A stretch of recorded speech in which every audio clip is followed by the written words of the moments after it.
चुनाव आयोग अब विपक्ष के दबाव में आ गया है। विपक्ष जिस तरह से मुद्दों को उठा रहा है, उसे देखते हुए चुनाव आयोग बीजेपी के खिलाफ एक्शन लेने को मजबूर हो गया है।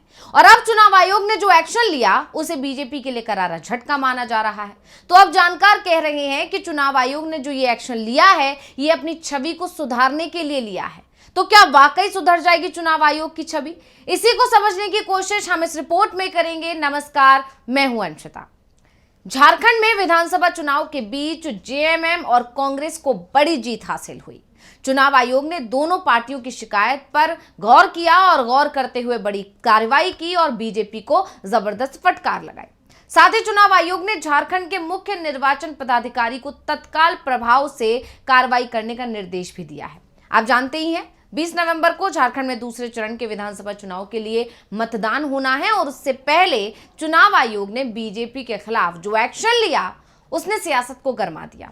और अब बीजेपी टेंशन में आ गई है, क्योंकि आयोग ने जो ये एक्शन लिया है, इस एक्शन से ये साफ हो गया है कि कहीं ना कहीं विपक्ष के वो सारे आरोप सही हैं जिसमें वो कहता है कि बीजेपी झूठ बोलती है, झूठ फैलाती है, भ्रम पैदा करती है। यानी कहा जा सकता है कि मतदान से पहले चुनाव आयोग के इस एक्शन से बीजेपी को करारा झटका लग गया है। तो चुनाव आयोग ने जो शिकायतें की गई कांग्रेस की तरफ से, जेएमएम की तरफ से, विपक्षी दलों की तरफ से, इस मामले को गंभीरता से लेते हुए सीईओ झारखंड को निर्देश दिया है कि वो बीजेपी झारखंड को तत्काल पार्टी के सोशल मीडिया प्लेटफॉर्म से उक्त पोस्ट को हटाने का निर्देश दें। साथ ही उस पोस्ट में आदर्श आचार संहिता के प्रावधानों के कथित उल्लंघन के बारे में भी स्पष्टीकरण देने के लिए एक नोटिस भी दें। इसके अलावा आयोग ने राज्य के सीईओ को मामले में तुरंत कार्रवाई करने और आईटी अधिनियम की धारा 79(3)(b) के तहत राज्य में नामित प्राधिकारी के साथ समन्वय करके सोशल मीडिया प्लेटफॉर्मों से आपत्तिजनक पोस्ट को जल्द से जल्द हटाने के निर्देश दिए हैं। आपको बता दें कि जेएमएम ने अपने ट्विटर हैंडल पर चुनाव आयोग को टैग करते हुए लिखा था कि क्या ऐसे होगा देश में चुनाव? अब हिंदू मुस्लिम के नाम पर कितना गिरने देंगे आप देश को? अब तो थोड़ी शर्म करके जाग जाइए, थोड़ा तो कलेजा दिखाइए। भाजपा ने आज निर्लज्जता, ओछापन की सारी सीमाएं लांघ दी हैं। हालांकि इस वीडियो को अब हटा दिया गया है। तो झामुमो ने यानी कि जेएमएम ने मुख्य निर्वाचन पदाधिकारी को पत्र भी भेजा, जिसमें कहा गया था कि झारखंड भाजपा के सोशल मीडिया एक्स हैंडल, जिसे बीजेपी फॉर झारखंड कहा जाता है, पर आचार संहिता का उल्लंघन करते हुए अशांति पैदा करने और मुख्यमंत्री हेमंत सोरेन, झामुमो और उनके उम्मीदवारों के खिलाफ ध्रुवीकरण अभियान चलाया जा रहा है, जिसका उद्देश्य मतदाताओं को यानी कि वोटर्स को गुमराह करना है। पार्टी महासचिव विनोद पांडे ने एक ज्ञापन जारी किया, जिसमें कहा गया कि आचार संहिता का उल्लंघन करते हुए ऐसे प्रचार को तुरंत रोका जाए और कार्रवाई की जाए। ज्ञापन में कहा गया है कि भाजपा के पूर्व आधिकारिक हैंडल यानी कि बीजेपी फॉर झारखंड पर आचार संहिता का उल्लंघन करते हुए विज्ञापन भी दिखाए जा रहे हैं। माना जाता है कि ये पहली नजर में आदर्श आचार संहिता का उल्लंघन है।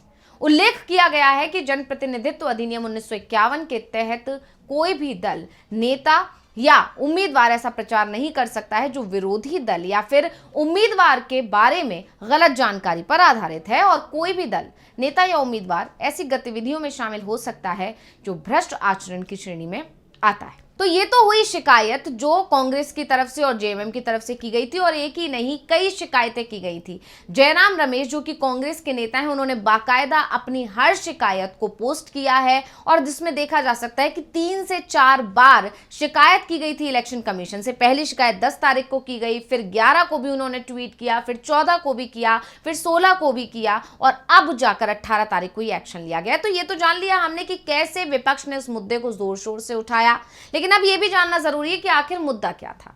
तो आपको बता दें कि इस वीडियो में जिस पर आपत्ति जताई गई है, उसमें जेएमएम समर्थक के घर के बाहर जेएमएम पार्टी का एक बैनर लगा हुआ दिखाया गया है, और इसमें हेमंत सोरेन की तस्वीर वाला एक पोस्टर भी दिखाया गया है, जिसके कैप्शन में लिखा है, पूरे झारखंड का काया पलट कर देंगे। वीडियो में एक विशेष समुदाय के सैकड़ों लोग बिना अनुमति के घर में घुसने की कोशिश करते हुए दिखाए गए हैं, जिसका उद्देश्य वहां जबरन रहना है। शिकायत में आरोप लगाया गया है कि भाजपा झारखंड की तरफ से प्रकाशित वीडियो में निराधार आरोप और झूठ बोलकर मतदाताओं को प्रभावित करने की भी कोशिश की जा रही है, जिससे जेएमएम और उसके नेताओं के खिलाफ नफरत और द्वेष की भावना पैदा हो।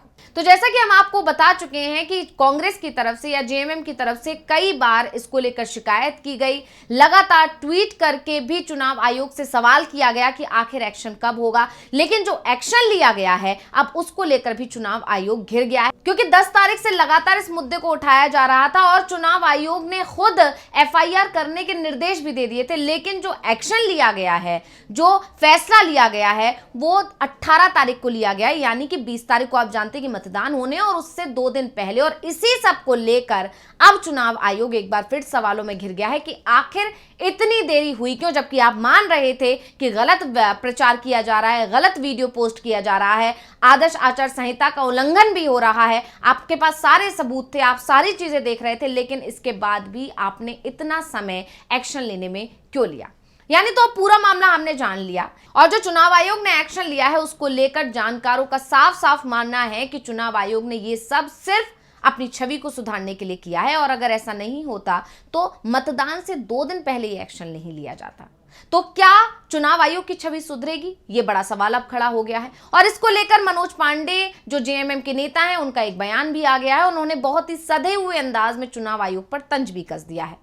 उन्होंने साफ साफ कहा है चलो अच्छा है चुनाव आयोग की नींद टूटी। साथ ही उन्होंने बीजेपी को भी अपने निशाने पर ले लिया। क्या कुछ बोले हैं जेएमएम नेता, पहले सुन लेते हैं। देखिए, देर से ही सही लेकिन चुनाव आयोग की नींद टूटी।